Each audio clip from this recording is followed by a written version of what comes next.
College Football Nation, we are back. Week 2.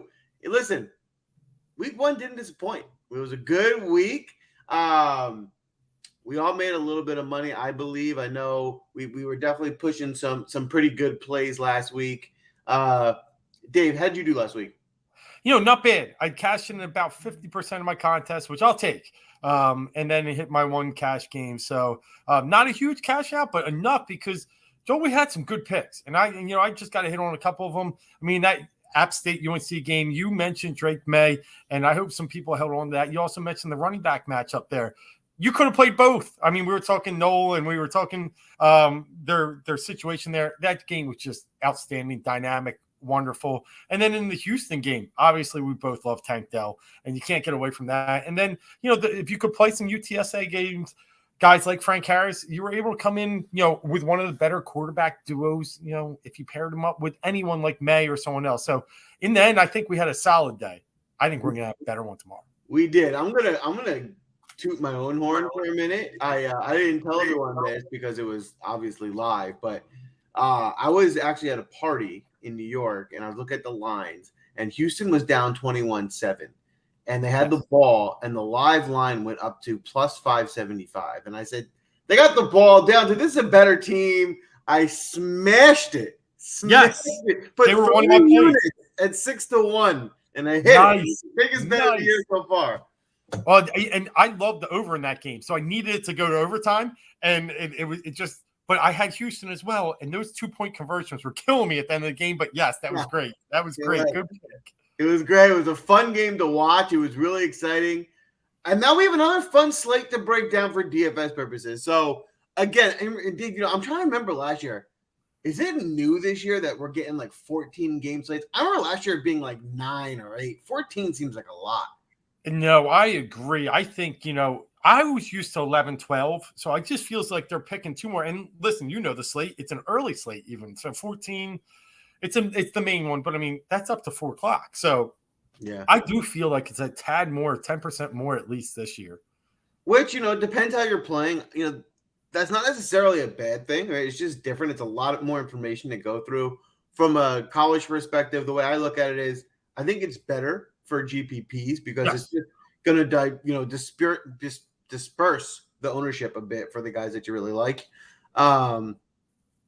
There's clear games that you can almost completely fade, right? You don't want to have any exposure to, and there's clear games where you're going to really want to hone in on and be super exposed to. So we're going to go through that tonight. We're going to go through each game like we always do. We'll go through the depth charts, who we like, who we don't like, and then you'll have your picks from there. Dave, should we dive right in?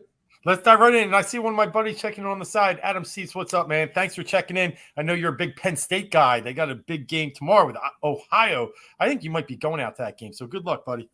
All right, Adam. Good luck to you. Let's get this going. We're going to go through the depth charts.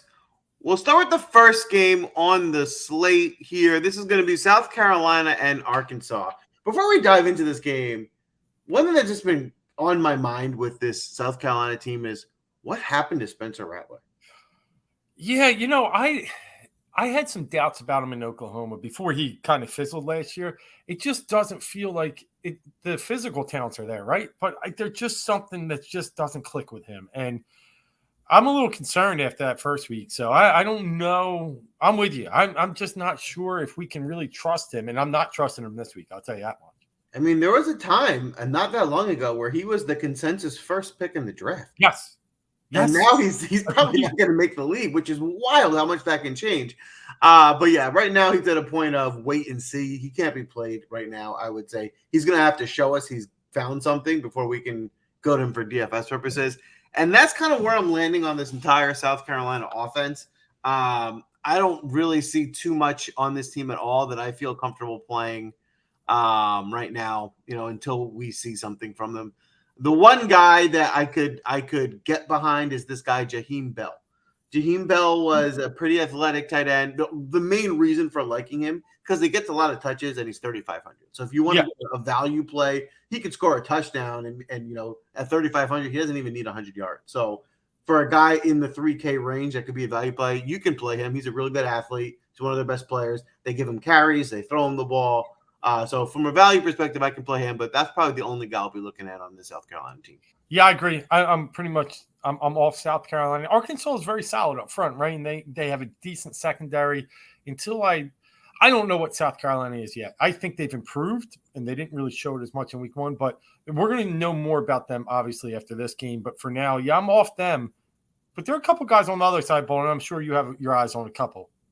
Well, I mean, listen, I'm intrigued. I'm starting to get. I'm unsure right now on KJ Jefferson. Unsure in the sense of he's obviously very good. So yeah. I'm not really sure about that. The question now is he like elite? Like, should he be in the Heisman conversation elite, or is he just like a pretty good quarterback? And that's where I'm going back and forth. You know, he certainly has a ton of upside, but like I don't think this is the type of team that's ever going to let him throw the ball 40 times, right? So it could be a running attack, which he can get you 2 rushing touchdowns, and if he throws for 150 yards and another touchdown, that's more than his value at that point. So he can get value every week. He's definitely going to be able to be on my radar, and unless his price goes up into the 8Ks. Until then, I'll be playing at least some KJ Jefferson. Yeah, I will. I think 7,400 is still a fair price. You got a couple of quarterbacks. I mean, I think Bryce Young might be in the 10K range this week. So I'm going to be looking at guys in this 6 to 7K range. And Jefferson's going to be on my charts. 4 TDs versus the good Cincinnati defense. You're right. You're never going to see the days of 350 passing and 40 throws, but you are going to see him mixed in with the whole offense. So I think there's value in KJ Jefferson this week, and he will be in some of my lineups for sure. And at the point I want to make real quick, this is something that for strategy in college football, I fully believe in. Bryce Young's amazing. There's no doubt about it. He's probably the best player in college football. But at this price tag, it's just, listen, even if he gets value, there could be someone like KJ Jefferson who could match him, which then makes Bryce Young irrelevant because you can get someone who's possible getting the same amount of points at $3,000 cheaper. So by pricing him so high, it just makes it for me impossible to play him, because even though I do think he has the most upside and he's the best player, I just think there's somebody on this slate that can do the same thing at cheaper. And so it's a matter of finding that guy and then building a more balanced roster with him. I agree 100%. I mean, if you're going to pay 10 for a quarterback, you have to get 40. And I just don't know if you're going to be favored by 20 like they are versus Texas, even though Texas is really bad on defense. That could be take your foot off the gas pedal. You got 40, you got 32 by a half, and then there's nothing. So if I'm ever going to pay that much, to your point, it's going to be in a close game or a predicted close game, right? I want to see 4 quarters of football. So that's another reason I'm probably laying off a high quarterback like that. He'll do awesome. But like you said, I think we can find value at cheaper prices that are going to get you almost that much. But even if he gets the 40, right?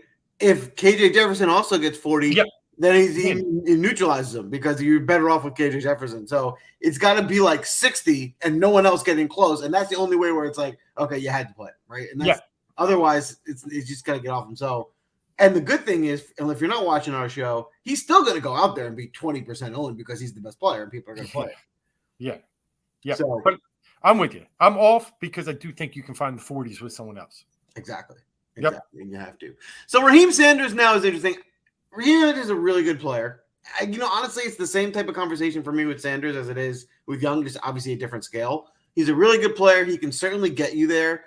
I just think on this slate with 14 games, we're going to find better value at running back than Raheem Sanders at 8K. So, would I be mad at you for playing him? No. Can he break the slate? Yes. But, price per dollar, like pound for pound, I think I can do better this week. Yeah, I do. And I still just don't know what South Carolina is on defense. SP Plus has them at 16th overall on defense. So they have some value defensively that I just don't know yet what they are. And I'm not willing to pay $7,900 for Sanders where we could get a stuff 'em game. So I'm with you. He's great and he can break the bank. But again, 14 games, I can be choosy, right? You have to be, right? You can't play everybody with 14 games. You got to pick and choose. So we're gonna pick our spots here. Now on the receiver side, I actually think I am interested in Trey Knox. He looked good week 1. They got him the ball a lot. At 4,100, I think that's a value, especially if you want to pair someone with. Now, you don't have to pair someone with KJ Jefferson because if he's running, you can play KJ Jefferson solo. But if you want to pair someone, I think Knox is a good target at 4,100. I mean, 6 for 75 and 2 TDs in week 1. Absolutely. At 4,100, absolutely. I'm with you. I think he had probably 8 targets too. So, he's a guy that they're going to fit in the game for sure. And if we talked about earlier, that defense is decent with South Carolina, plug in the run, tight end opens up the field. So I'm with you. Yeah. The last guy I'm even going to mention on this team is it Hazelwood or Hazelwood? I've always heard it as Hazelwood, but yeah, it looks like Hazelwood. Okay. Yeah. We'll call him Hazelwood. He's transferred from Oklahoma. Yep. He's a good player. He's probably their most talented receiver. His price is a little high. He wasn't overly productive last week. I think he's gonna neutralize, and he probably underperformed last week to what he will be for the year. So I think we'll see some better performances out of him. Will be this week, maybe. You are paying for him. So again, I think there's another one for me. If you really want to pair someone with KJ Jefferson, and he's probably their top receiver, I'm okay with it. It'll probably be a little different by doing so, but it's not going to be someone I'm going to be overly prioritizing. I agree. I'm on the same page as you. Good player, worth maybe a little taste, maybe 10% of your lineups, but I wouldn't go heavy. Agreed. Totally agreed. All right, let's keep this train moving. We're going to look at this Missouri-Kansas State game. Dave, what are you doing with Missouri this week? Well, so one of my favorite games, not just from a point total perspective, they're like the 4th or 5th highest total on the board at 56.5, which is nice, but I just think there's a lot of different value in this game. This Missouri team brings a little bit of value, and I think my favorite guy in this is Luther Burden III at receiver. The true freshman had a really good breakout game in week 1 with 2 TDs, so he's kind of a guy. Now, also, listen, Mizzou ran for, I want to say it was 300 yards in week 1. It wasn't versus anybody great, but in the end, I could see some Cody Schrader here. He was the lead cow at running back for them. So those are kind of 2 targets I was looking at with Mizzou. So I'm with you. Houston, this guy, Burden was a 5-star recruit. He's their best player. They're looking to get him involved. They got him in the Wildcat. They gave him a couple goal line carries.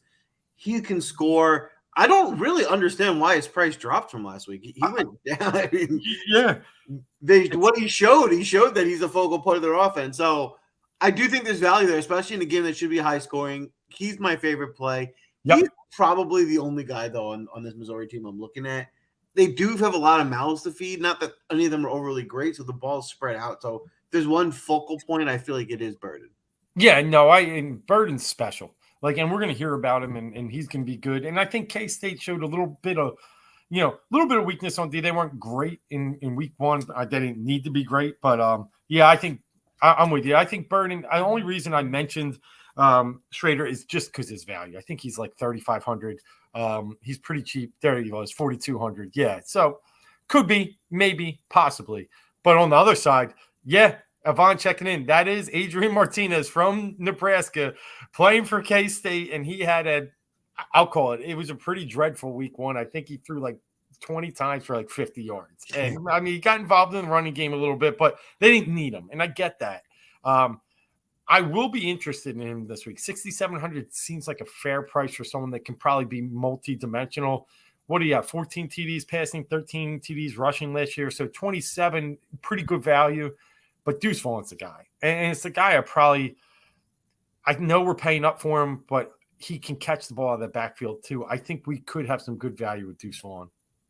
I'm with you. I'm only really looking at these 2 guys. Maybe if I want to play, Malik Knowles with Adrian Martinez, maybe I'll throw a lineup like that. But for the most part, Adrian Martinez, if you want to play him, doesn't need to be paired with someone. And so if you want to be different, because Deuce Vaughn's going to be very highly owned. I think he's going to be one of the more popular players in the slate. So I can see a scenario where Adrian Martinez steals a bunch of rushing touchdowns and being different by playing him instead. I can see that. I can see where you get there. Obviously Adrian Martinez has a lot of upside. We saw it at Nebraska. The one question mark is is this offense designed to be fantasy friendly for him, as it was at Nebraska. We'll see, right? This will be to find out. Deuce Vaughn is safer. Deuce Vaughn's a great player. He's going to be an NFL player. This seems like a pretty decent matchup for him. So there's a lot to like about Deuce Vaughn. The only negative thing to say is everyone else is going to be playing him too. So That's you got to eat the ownership. That's it. That's the only thing. I agree. I mean, Missouri's 60th in SP plus defense, so we know they're middle of the road, if not worse. So there's going to be points in this game, and I think it's going to be on the ground, and it's going to be Martinez and Vaughn. So I'm with you. You could pair them both, but I'd probably be selective and try and keep them maybe separate if you're making your lineups. I don't know if I want to pair them both because I think if you're going to get the rushing touchdowns, one's getting more than the others, and one might steal some, like you said. That's the thing. I think for them, it's going to be on the ground, the points, right? Yes. So for them to make value, it's hard to – they'd have to rush, for 6-7 touchdowns in the game for them both to get there, which I suppose is possible, but seems unlikely. Yeah. All right, let's keep it going. How about this Vanderbilt game? He's back. He's somehow okay. I thought he was the week 1. It was like he might be out for the year, and then all of a sudden, okay, he's back week 2. So I don't know what's going on with Hartman. I assume if they're putting him out there, he's okay, and they're going to let him play the whole game. So, you can't really get too involved, and they're not going to tell you. But he's had the mental health issues in the past, so he surely had something that he was trying to get himself well. And if he's ready to go, and they're putting him out there, I believe he's ready to go. He's as close to an autoplay on this card as can be. I mean, Vanderbilt is coming to this game. They've played 2 cupcakes, and they've smashed them. I know Hawaii and Elon, but they've also let up almost 300 yards in the air in both of those games. Hartman must be licking his chops. I mean, this is a guy that threw 39 touchdowns last year. So 8K is a lot. Yes. I can't believe Grist is worth more, right? Can you? I was just going to say, I was like, what were the guys at DraftKings thinking? Because even if they were thinking, well, he's not going to play, you gave him a price. Shouldn't it be more? He's obviously a Heisman candidate. He's one of the best quarterbacks in the country. How could the backup be more, even if you didn't think he was going to play? I know, laughable. But that makes it a smash. And I get same thing you said with Deuce Vaughn. I think we'll see high ownership value, probably in the 30% range, even on a 14-game schedule. But I do feel like there is value. Vanderbilt's very bad defensively. Very, very bad. Yeah, listen, Wake Forest is going to score a lot of points. And Sam Hartman is one of the best quarterbacks in the country. So it's going to be hard to get away from it. Especially, I think he's underpriced. You can't tell me I would 7 out of 7 days of the week, I'm taking Sam Hartman at 8K with a Bryce Young at 10-2. Because I think they have similar upside, and I'm just saving $2,200 by taking Sam Hartman. So that's the point we're making with the price. There's nothing against Bryce Young. It's just it was overpriced. And it's hard to play somebody that expensive when there's guys like Sam Hartman at 8K who can do a lot of the same. He can throw 4 touchdowns and maybe even run 1 and 2. So I love Hartman here. I think they're going to score a ton of points.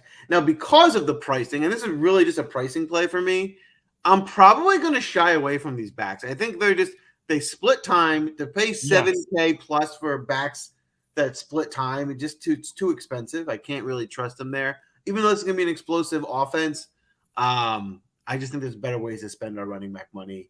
I agree. Like you looked at Turner last week, right? Nice 100 yards, 2 TDs, 13 carries. I can't get behind a guy and pay $7,200 if I'm only going to project 13 carries. So I'm with you. I think this is too much of a balanced backfield that I'm away from that. Vaughn checking in saying this is his second favorite game stack. I agree. It's the second highest total on the board as well at 65. So I think staying in this game for both sides of the ball and a projected, I think Wake's like a 13-point favorite. So it's not something.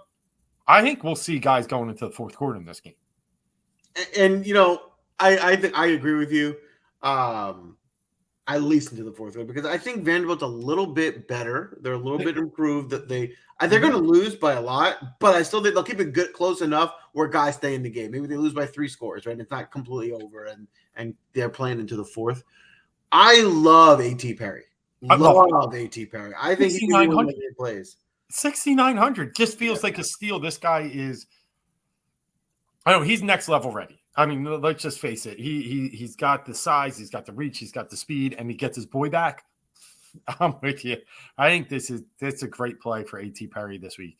Yeah, and he's now the undisputed top target, right? Where last year he was kind of 1B, where now it's just him, right? And so he might get 12, 15 targets, and he certainly is a red zone target. He can certainly get in the end, get a couple scores. I think the price tag, I wouldn't have priced him lower than 2 running backs on this team. So I think you're getting a good value here too. Agreed. Now on the other side of the ball, I think that's where things get interesting, right? Now, before we move on, I do think Donovan Green and Taylor Moore are in play just because it's an explosive team. Yep. They're both a little bit higher price than I would like, but that doesn't mean you can't play them. They're affordable. If you're really gonna stack this game and play Hartman, you can squeeze them in. But my preference is Perry for sure. I agree. I think that's what it is. If you just dedicate yourself to a stack, let's go and get Hartman, Perry, and Green, and even Moore. And if you want to throw him, not all four, but Moore or Green, pick one of them, do a 3-man stack. I think you can get a lot of value. Totally agree. I think, as I was saying, I think on the other side of the ball is where things get interesting because Mike Wright, I actually think looks pretty good. And at 5,400 in a game that we're expecting to go one of the highest totals, again, it just seems like a misprice, right? I don't think he should have been that low. I mean, so maybe if he was 6.4, I think that probably would have made more sense. Getting him at one of the cheaper quarterbacks on the slate in this game, in this environment, seems like a strong play to me. Yeah, I'm stunned. Like, I just got to be honest. Mike Wright's decent. I stayed up for the Hawaii game. He put up 45-1 in that game. Came back versus Elon, punched in 6 touchdowns. He's fast, and they roll him out. He's got a lot of options in his game. 5,400. I mean, I can't see this guy going under 20 this week, and I could see him getting up to 40 again. So at that range, I agree. He might be the best price quarterback on this board. And the argument people will make are, Hawaii, Elon, they were garbage. They are garbage, right? But at the end of the day, if the game script goes as we're saying, and Wake Forest is up 3 scores, naturally teams let the gas off a little bit, and it's just going to be Mike Wright back there making plays, right? Running, scrambling, throwing the ball. And we saw he can do that, right? He's pretty good. And at 5,400, even if it's all garbage time points, they count the same, right? It doesn't matter. So I'm totally fine. I think he's a really strong player. I agree. And I could see this being a Hartman Wright stack in your lineups. Which will probably be a popular stack, but that's fine. How about his pass catchers? Any of these receivers that you're looking at? And McGowan sticks out a little bit. He's had a couple of good games, but again, like they kind of spread this thing around. And like I said, they're more of a kind of open field type team. They're giving him a lot of options. It's probably McGowan the most. Bodie's been solid in his first 2 games, but that's probably where I look. I know Shepard's the highest of all of them, but those 2 I lean. I will say Shepard had 11 targets last week. That's good. A lot of looks. He's not overly expensive, so I'm okay with him too. If you just want to stack one of these guys, in the game, that's fine. I probably won't play much of them solo, but in my Mike Wright stacks, I'll probably get some exposure to a couple of these guys to catch a touchdown pass. Yeah. All right. How about we go to this Alabama game? This is a tough one. It's just tough. This is the game we're playing right now. It's less about picking the best football players and more about there's 14 games. We got to be smart about salaries and what we can afford to optimize our lineup, because that's what you got to think about this week. So with that being said, Alabama has probably the best offense in the country and also the best defense in the country, which makes it really challenging. Yeah, it's crazy. Yeah. Let's start on the Texas side for this game. I'm not really interested in anyone because I'm scared of this Alabama defense. If you really love Alabama and you want to play around with this game and stack and get someone on the other side, Bijan Robinson's an NFL player. He's awesome. But I'm scared of this Alabama defense. So I think I'll be playing a lot of Bijan Robinson this year, just probably not this week. I 100% agree. I think if Alabama does anything, they take Bijan Robinson out of this game and say, kid, Quinn, you go try and beat us. Because you're not going to, but you at least try, and we got the best player out of the game. So, and at 7,300, there's just – I can't find a way to get him in my lineups. I just can't. And I know he's good. And I know he's like Heisman potential, but – not versus Alabama. I agree with you there. So then let's go back to the Alabama side. We talked about Bryce Young. Listen, he's got the highest potential on the slate. He's the best player. Not taking anything away. Who probably, if I had to put money on it, I'd say he'd score the most points this week. But he'd have to be so much better than everyone at this price for it to pay off that I think you're better off just fading him. The only The only scenario where I can maybe see it making sense is if you have a bunch of value guys you really like and you're playing in a small tournament where you're not going up against that many people. So, you don't have to take as many chances. You just kind of lock in a guy that's going to do well and you have your value play. So maybe in a small tournament, but other than that, I just think it's too much money. I like that strategy. And I mean, you got to, even at 10-2, like you mentioned it earlier, he's going to be 20% owned at a minimum just because everybody knows the name. So I think there's, you can really get creative outside of him and just be fine. The one guy I do like, though, and I will see shares of, I know it's a little expensive, but Jermaine Burton does really intrigue me. I know last week it's just 5 for 35, but he still had the 2 touchdowns. And I just think a guy like that, receiver, that can really put up 102 touchdowns and give you a 30-point week, like in a bad week last week because they were smoking Utah State, he puts up 20, right? In a week versus Texas, I think it could be 30 easily, and then you're really getting some good value at 8K. So I could see myself buying some Jermaine Burton shares. Oh, I'll add that. Just because we're going away from Bryce Young doesn't mean we're going away from his passer. We still think he's going to play well, right? Yeah. And the pass catchers aren't over. I don't think they're overly overpriced. I think they're perfectly in play. So I'll be getting a lot of exposure. Not just Burton. I like Prentice too a lot. I might even play Holden a little bit. I think all these guys could score and get to 100. So you don't have to stack. You can just play the receivers. I think the receivers can score. They're more reasonably priced, and you just don't have to, chase Young's price tag as much either.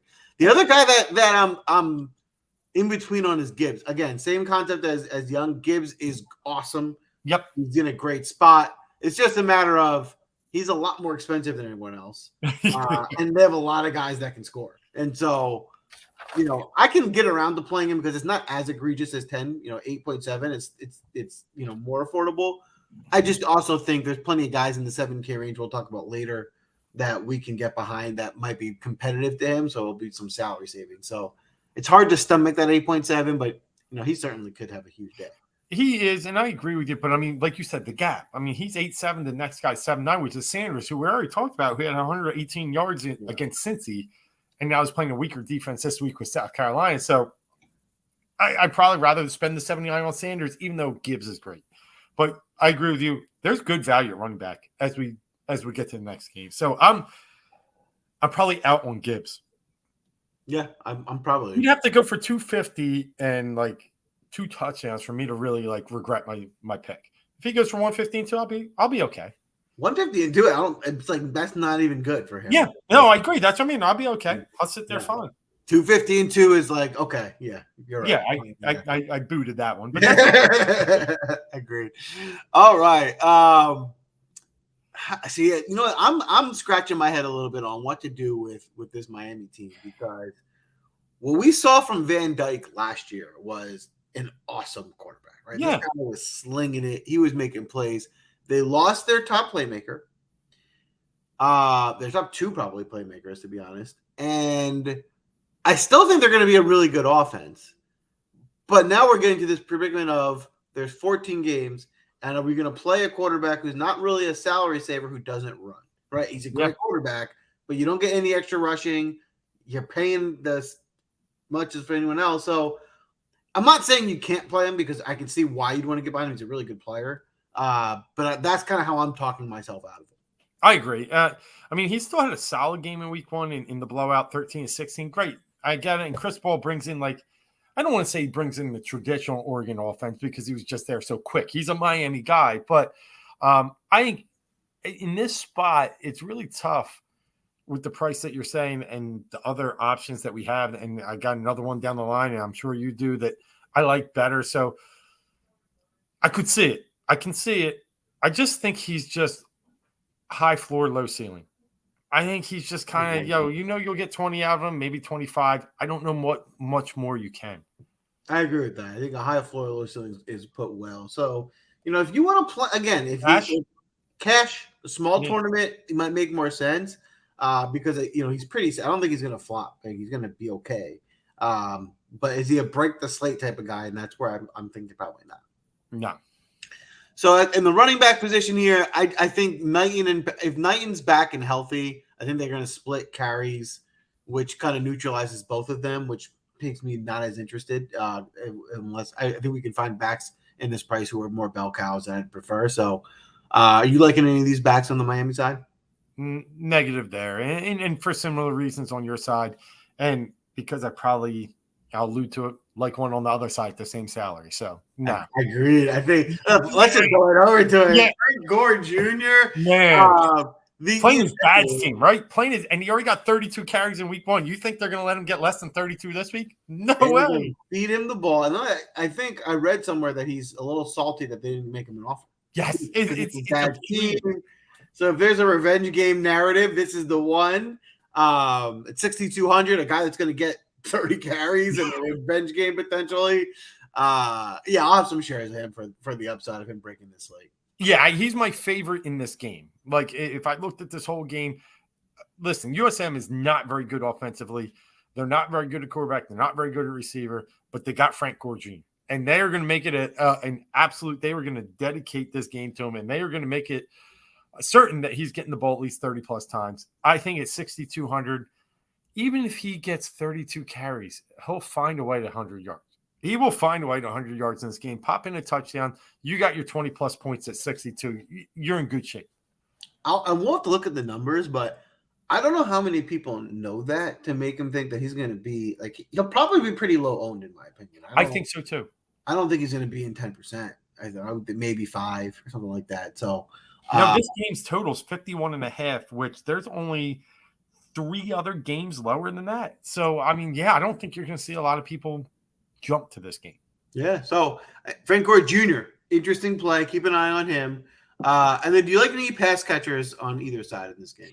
I don't. Yeah, I'm probably for a lot of that 51.5 reason, and a lot of that I'm just going to bank on Gore getting the ball.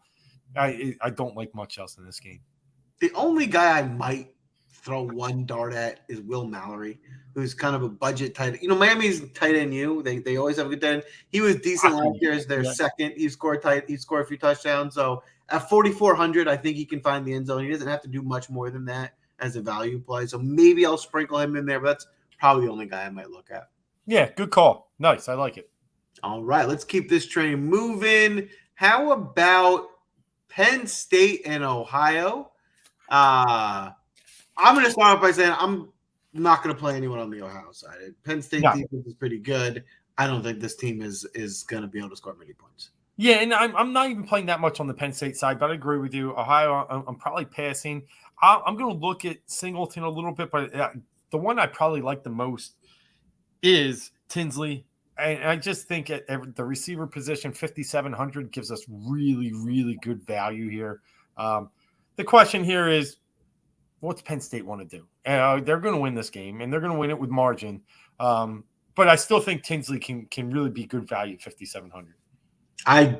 Tinsley's one of my favorite plays. 5,700 feels like too cheap for as much as they targeted him last week. Yeah, with a really good quarterback. I love Tinsley. He's a really good value play here. If you want to, I do think this Penn State receiving team, I think Clifford throws a lot. He's going to get some scores. If you want to play Parker Washington or Lambert Smith, I'm okay with that too. I think you can play any of those guys. I wouldn't play 2. You can play one of them, but you can pick your pick. I think any of those 3 are in play. But I agree, Tinsley's my favorite for sure. Yeah, and it's interesting. Clifford's just a little much for me. You were 100%. He throws a ton, and I think he's even gets the ball on the ground a little bit. I think 7,300 is a little much. I think Tinsley's my play on this whole card, and I'll probably pass into the next game. I agree. I thought about Clifford for a little bit because they can run it up and maybe he'll throw for a few, but it's now at that point, it's more a matter of I think there's just better plays in a similar range. Yep.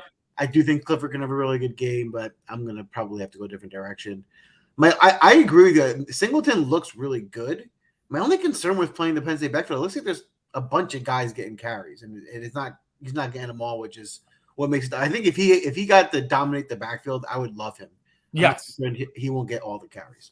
No, I do think, and by the end of the season, I think he is going to get the majority of the carries. But I just think this early still, they're giving him a little bit of time here. Yeah, I still like him. I could see myself buying again that 10-20% range, but yeah, I don't know. I feel like the passing game's more strong in this game. Agreed.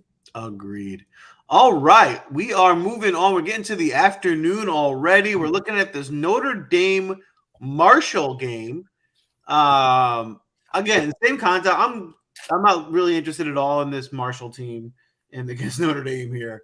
But actually, I think in Notre Dame side, that I am interested. I think there's some guys on Notre Dame that I'll look at. I'll start with Tyler Buckner. Are you gonna be playing him?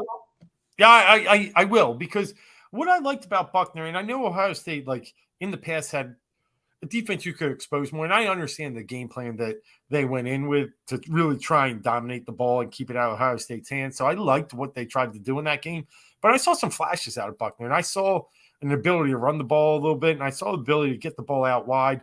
It wasn't deep, it wasn't downfield much, but I think there is value that they might try and open this one up more, where they were protective in game one. I think they open it up more here, and we're going to get really low ownership because all people remember is Notre Dame just looked they looked sloppy. They didn't really try.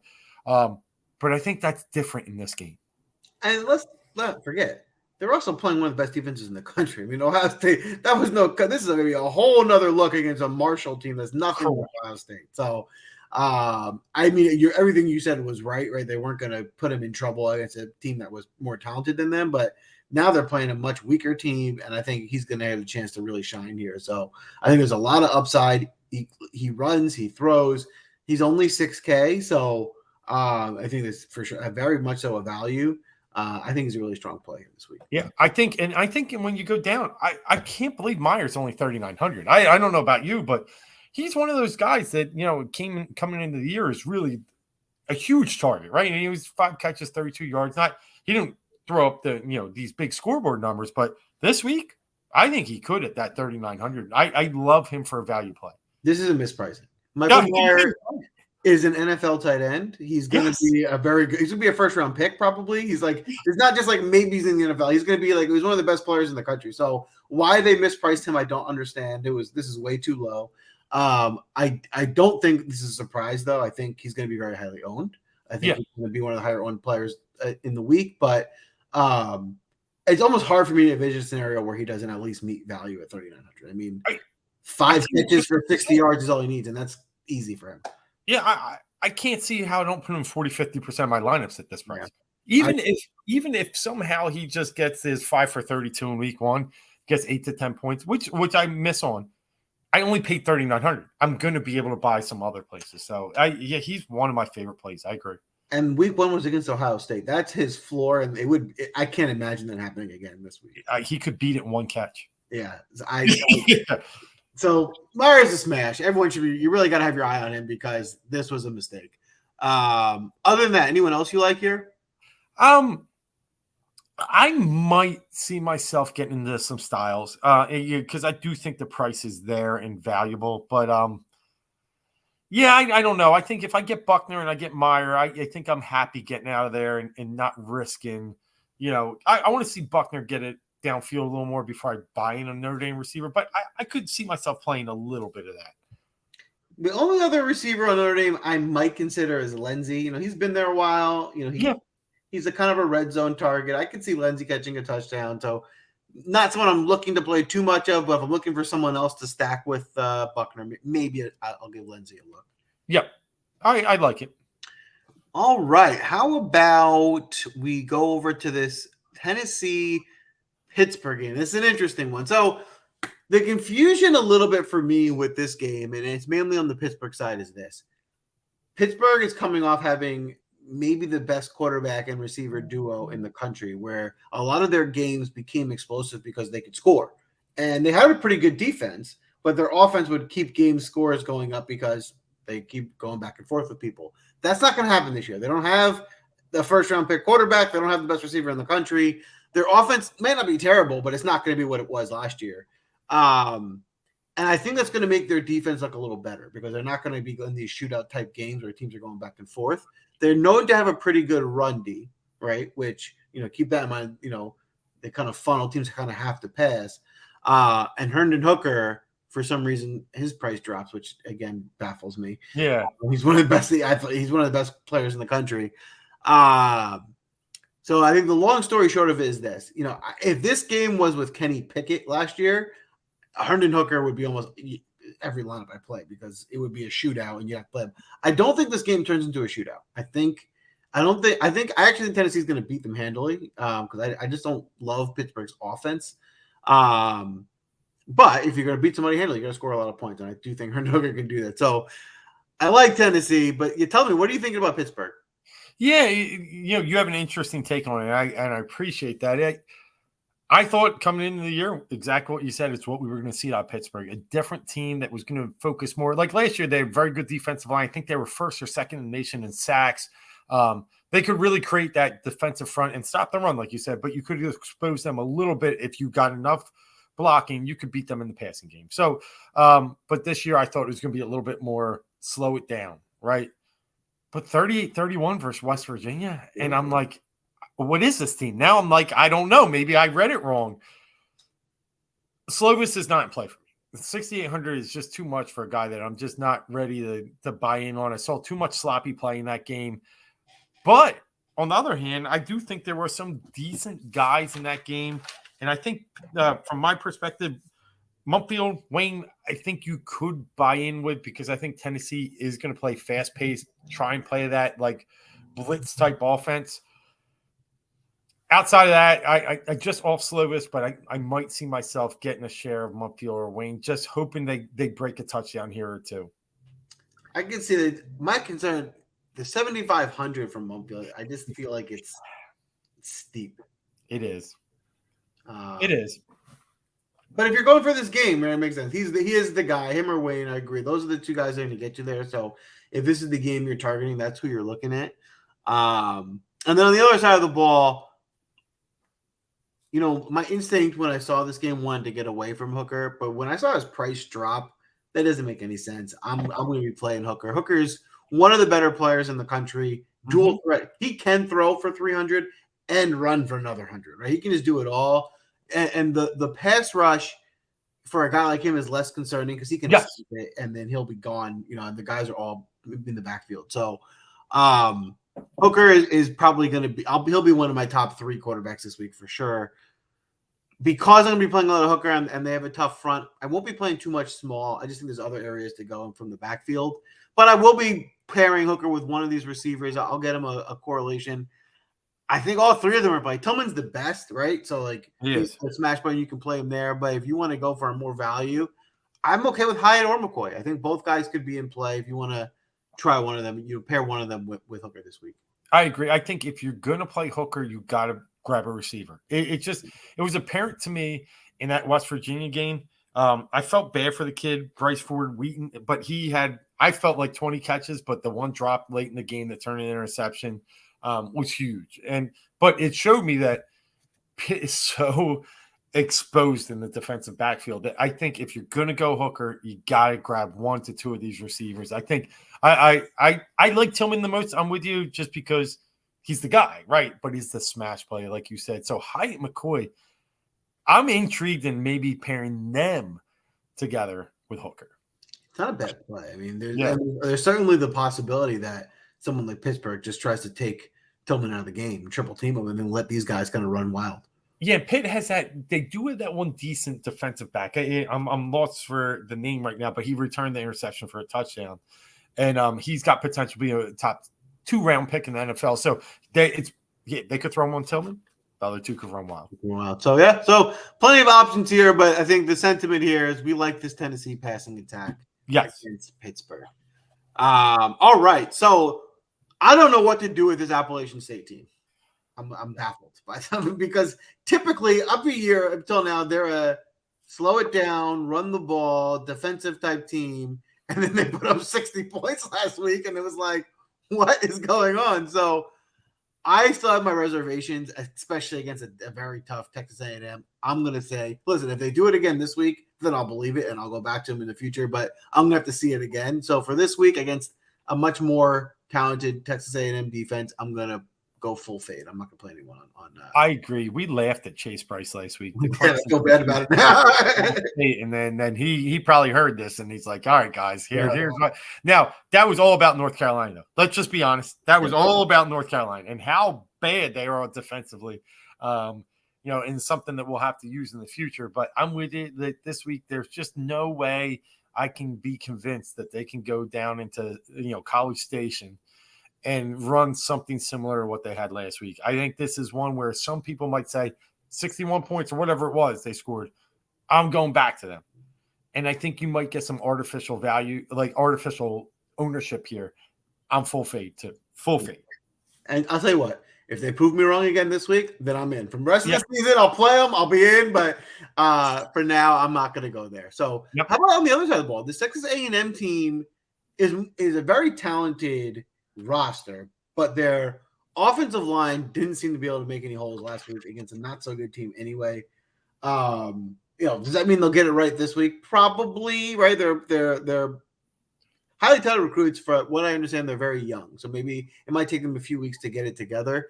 I think Haynes King is just too much. Right? He can play the game way too much. I'd rather play Herndon Hooker or Hartman. I'd buy Bryce Young at 10-2 over. Yeah, agreed. At that point, we'll just play Bryce Young. So there's no need to pay up for him. Shane's a tough one because I don't know what to think about this offensive line. Obviously, Appalachian State didn't look too great on defense last week. They gave them 63 points. So anything can happen. I think my preference is going to be Aeneas Smith. He really showed out last week. I think he's their number one playmaker. But I could get behind a Smith or a Shane. Yeah, I think you're on target with both those. A Shane, it was surprising to only go for 42 against Sam Houston State. He did punch in a touchdown, so he got a little value. But I think, watching how bad Appalachian State played defensively in their front there, I saw a lot of running backs running wild. I saw Drake May getting loose in the backfield. I think this could turn into a running game. So I like a Shane probably a little bit more than I like Smith. But I could see Smith getting loose too. Yeah. So 6 for 164 in week one is it's good. My gut tells me that A&M is going to win this game handily, so they're going to score. So it's a matter of finding who's going to get in the end zone. Yeah. Yep. All right. How about this? Washington State Wisconsin game? I'm not going to lie. I got nothing. I mean, this game right here with a total value of 49, and I hate Graham Mertz. I can't even it's not fair for me to analyze this game, so I'm just punting. I'm with you with everyone. The only guy worth mentioning here is Braylon Allen. He is a very good back, and this Wisconsin team feeds the ball to the running back. So yeah, I could see Braylon Allen having a big game, but there's no one else I would consider in this game. No, I can't. I've been scarred too much by Wisconsin and Mertz. I'm good passing on this game. All right. You know what? We could almost do it again. I'm definitely not going to play. I can commit right now to not playing anyone on Colorado all season. That's it. I will never be a player on Colorado on my roster. I agree. Yvonne just checked and said Brandon Allen, third best back in football. And don't disagree. I think Joel made a good point. We can play him. And I think he's great. I mean, Wisconsin has been known. What do we have? Jonathan Taylor, and even back to my day with Ron Dane. Yeah, you can get Allen. Absolutely. I shouldn't laugh at that, but that's it. But this is the game, Joe. This is the one. And looking on the right-hand side, it's Hazik Daniels and it's Brad Roberts, and I love both plays. I wanted to get your take on both.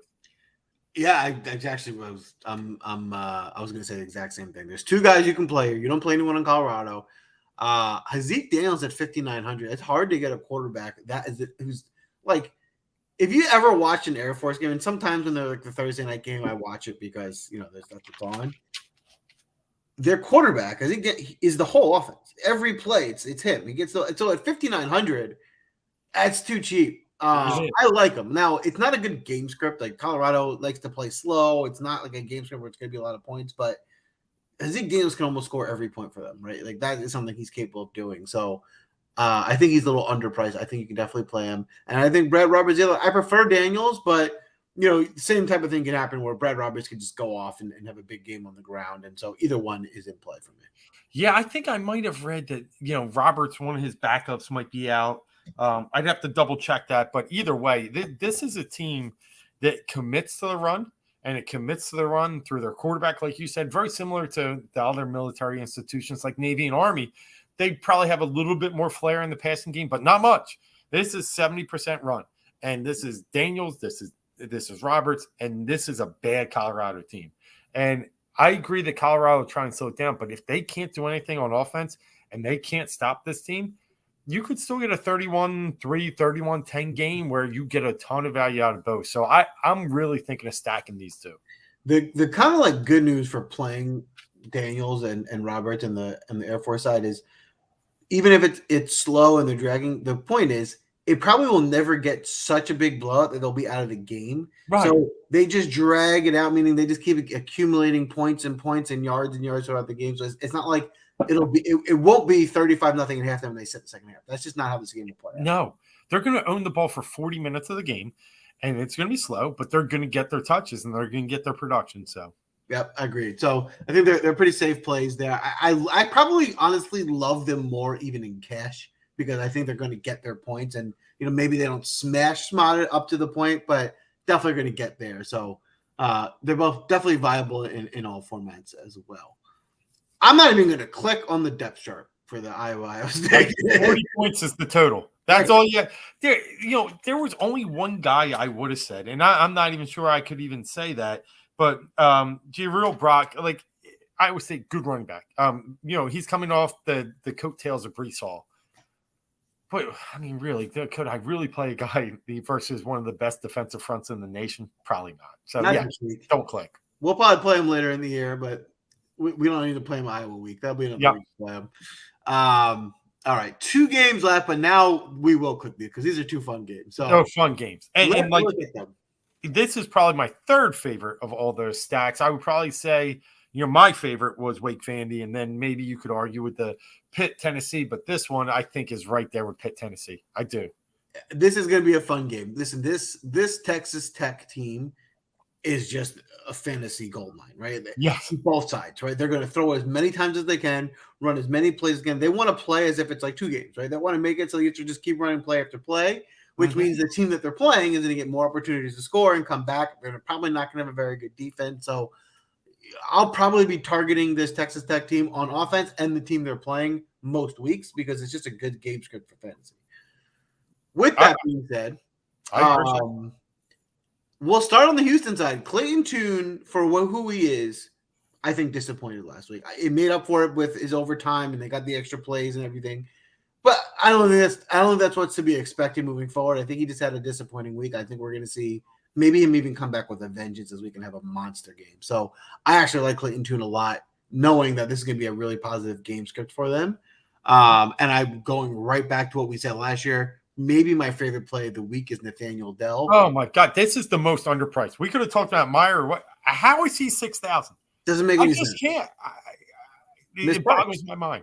And so that's where we're talking about some of these other teams and these guys we might play. It's like there's a lot of other guys like, I can see it. There's question mark. I'm not even unsure. Like Nathaniel Dell is going to have a good game. And at 6K, it just makes so much sense. So he's a smash spot here. I'm going to be way over-owned with Dell this week. I'm counting now 21 or 22 receivers are higher priced than Dell. Dell has still put up 24 in week 1 with 5 for 50 and 2 touchdowns. Tune, he dropped from 7,900 to 6,500 in this game after putting up 34. I agree it was a lucky 34. It was one that overtime helped. But I think this is, you're getting a worse defense, obviously, than UTSA and Texas Tech. I think it's a Tune, Dell. You got to stack those 2. Outside that, I don't know what else I'll touch here, but it's those 2. 12.5, you're barely spending, a quarter of your salary with these 2. I think it's a great stack. Great. I love this stack. I'm okay with it. I think this is going to be a really good game script. So if you want to play one of these other guys like Golden, Manjack, I actually like Manjack. Like, he looked good last week. They got him the ball. He seems low on the depth chart here, but if you watched the game last week, he was involved. I mean, they were throwing him the ball. So if you want to stack, Tune with one of the other guys as well, they're cheap enough in a game that's going to go high. I'm okay with that. Now, on the other side of the ball, for those of you who watch the show, and Dave, I know you're familiar with, I love that guy, Bailey Zapp. Remember? Western Kentucky? 60 times a game. Yep. They had Stearns. They had a bunch of receivers, and they would go up, and it was just a perfect game script. Well, that offensive coordinator is now at Texas Tech. Yep. So that offense that we loved, that was just smash button every time because they're going to throw a zillion times, is going to be this offense. Yeah. So that's what we're talking about. We talk about game script and being very positive. It's the fact that they're going to try and replicate what we saw. Now, Donovan Smith, looked okay, pretty good week 1. 7,700 is a little expensive, but for the offense that he's in, I think it's just teed up for him to have success. So I think this is a spot where you got to play it. I agree. And, coming into the year, we had this, Houston's got this great D. Well, I think we can start to maybe get away from that and find some value. Good D. They're going to create pressure. They're going to get some sacks. But, UTSA showed it. You can get open absolutely with the receiver position and the quarterback position. I think Smith is a nice play. And I think there's a few good value plays here, too. I do like Taj Brooks at 6,900 at the running back position. We'll have to see, how they decide to. But if it's a smash play, like you said, from a, passing perspective, there's some risk here that he will have a low floor. But Taj Brooks is good. He is good, and I think he catches the ball out of that backfield, which gives him that added value. What about, would you have any shares of SaRodorick Thompson? I didn't have him on my radar. I didn't. I see the price tag, but I was leaning Brooks and I was leaning on the other side Price as well. So no, I don't know. Would you? I actually lean Thompson because I think it's more of a split backfield than anything. I do think Brooks is better, but I think they get them both involved. And we saw last year Thompson have some big games where he made some big plays. So, I'm more thinking at 5,300, just targeting this game script and getting the value play, thinking he might get close to as many touches. It's a strategic, kind of more of a GPP play than I wouldn't play him in cash or tournaments. But if you're thinking this is the game and you want the back on this team, I can see how you can get a guy who will be involved at a much cheaper price tag. Yeah, I do think it's more closer to 60-40 as far as usage. So yeah, if he takes advantage of his snaps, I could see that. I think it's fair putting him out there. But obviously not putting Brooks and Thompson one or the other. And yeah, I could see that. And I probably would only play Brooks and Thompson if I'm not playing Smith. I don't think I want to be overstacking them. So if it's one of those running back, right? You're looking at a running game. You don't want to. Yeah, I like it. I like that. Yeah. Yeah. So just something to be different. Again, I'm probably not going to be overly exposed to either one of those guys, but maybe I'll sprinkle something. And then I'll look at these receivers. I think a lot of these guys are in play. The best guys are Price. How do you say Funuji?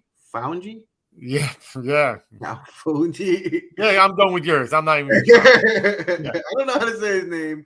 But I think the three guys to look at are Price, Founji, and Bradley, who seems to be, he led the team in targets in week 1. He had 100 yards. So I'll probably be sprinkling all three of them in. I don't, Price, looks to be the number one guy by price and maybe depth chart, but he didn't have a great week 1. That doesn't mean he won't bounce back and be the best player this week. So I'm probably going to be evenly sprinkling those guys in. Yeah, this is a game that we both love, and I think you have value on both sides, even going quarterback, and a couple receivers. So I agree. All right. So the last game to look at is going to be this Virginia-Illinois game. I'm going to start with Virginia because I loved Virginia last year. Like, this was an explosive offense. They threw the ball a ton. They were super fast-paced. I don't really see a big reason to believe that we'll be that much different. It looks like they really came down, though, because if you remember last year, they were pricing Brennan Armstrong at, way up in the 8Ks. Like, he was one. Why they came all the way down, I'm not 100% sure. It seems like a mispricing to me. I'm almost second guessing myself. Like, am I missing something? What changed from last year? So just the coach. But that's not anything for me to change anything. I agree. I think Brandon Armstrong is really good, and I think this is an explosive offense, and I think this is a mispricing. So the fact that Tommy DeVito is $1,200 more, I'm baffled. Who made the pricing this week? So I'm going to be all over Armstrong. He'll be one of my higher own home players for sure. I think the pricing just looks wrong. I love this offense. So if you want to get a shares of Paris Jones at 5,600, I'm okay with it because I just think they're going to score a lot of points, and that just is too cheap. So I don't love the running back in Virginia, but at that price, it's hard to, if they're going to score a ton of points, he certainly can get in the end zone, and you don't risk much at 5,600. But the receivers who I'm most interested in, mainly the big three here are Wicks, Thompson, and Davis. Davis at 3,500. Big guy who can score a lot of touchdowns, way underpriced. I'll be over Yes. him for sure. I'd even be okay with sprinkling a Hail Mary play on Billy Kemp because we've seen games where they throw to him, Oh, yeah. times he can get a bunch of catches at 4,200. But Wicks is probably the best receiver here on this team at 6,300. Again, perfectly fine price tag. So these guys I'm going to be way overweight on. I really love this Virginia offense.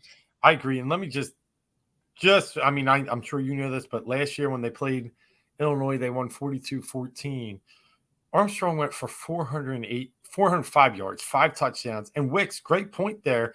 In that game, Kemp, in that game, 6 for 55 and a touchdown. Listen, this guy can throw 400 again. Illinois hasn't changed that much on defense. We watched them last week against Indiana, a bad offensive team, losing that game, went up mid-20s to them. I don't even know if Brennan Armstrong is my favorite. If he's not, he's my second favorite. It's right there. It's just going to be one of those games. I really love this game, like you on the Virginia side. And I love Wicks. I like Kemp.